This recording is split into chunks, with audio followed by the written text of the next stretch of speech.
Contrairement à la décision du tribunal des grandes instances de Kinshasa-Gombe, qui a rendu son jugement en date du 20 juin dernier, reconnaissant Vital Kamerhe comme coupable du détournement des fonds destinés aux travaux des 100 jours, le mouvement Wazalendo s'inscrit en faux contre la branche du pouvoir judiciaire ayant siégé pour l'examen de ce dossier. Pour ces mouvements citoyens pro-Kamerhe, ce dernier est innocent et doit recouvrer sa totale liberté, faute de quoi l'opinion tant nationale qu'internationale devrait remettre en cause la démocratie et la liberté de la justice en RDC, car affirme-t-il que l'ancien président de la Chambre basse du Parlement est victime d'un acharnement politique de mauvais goût visant à mettre un terme à sa carrière politique. D'un langage unanime de leur part, ce poulain de celui qu'on appelle affectueusement le pacificateur, les déclarations médiatiques simples ne suffisent pas. Il convenait donc de rencontrer les responsables des institutions et structures s'occupant de la paix,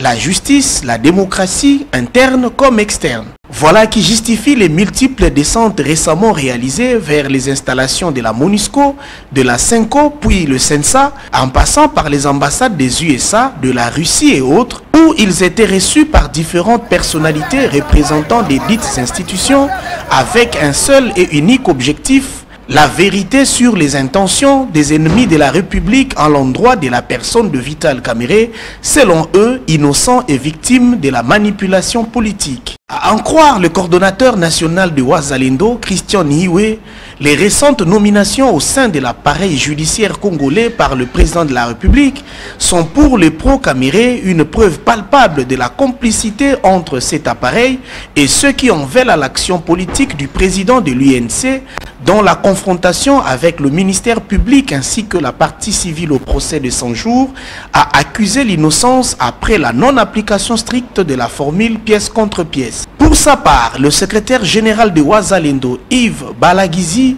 déclare que Vital Kamerhe n'est pas une unité de mesure de l'état de droit et se demande pourquoi son leader doit-il être poursuivi tandis que les fauteurs les plus connus de ce pays sont libres. Wazalendo, qui signifie mouvement des patriotes qui ne reculent jamais, compte aller plus loin dans son lobbying jusqu'à ce que solutions soient trouvées en faveur de leur leader, comme le témoignent si bien les effigies qu'ils brandissent lors de leurs différentes itinérances. Toutefois, ces mouvements se disent satisfaits et reconnaissants envers différentes personnalités qui, tour à tour, ont fait le déplacement de la prison centrale de Makala pour rendre visite des réconforts à leur leader, entre autres Monsieur l'abbé Cholet, les coordonnateurs Némi Mwilania Wilonja, Norbert Basengezi, Olengankoi et les autres. Vital Kamerhe et son époux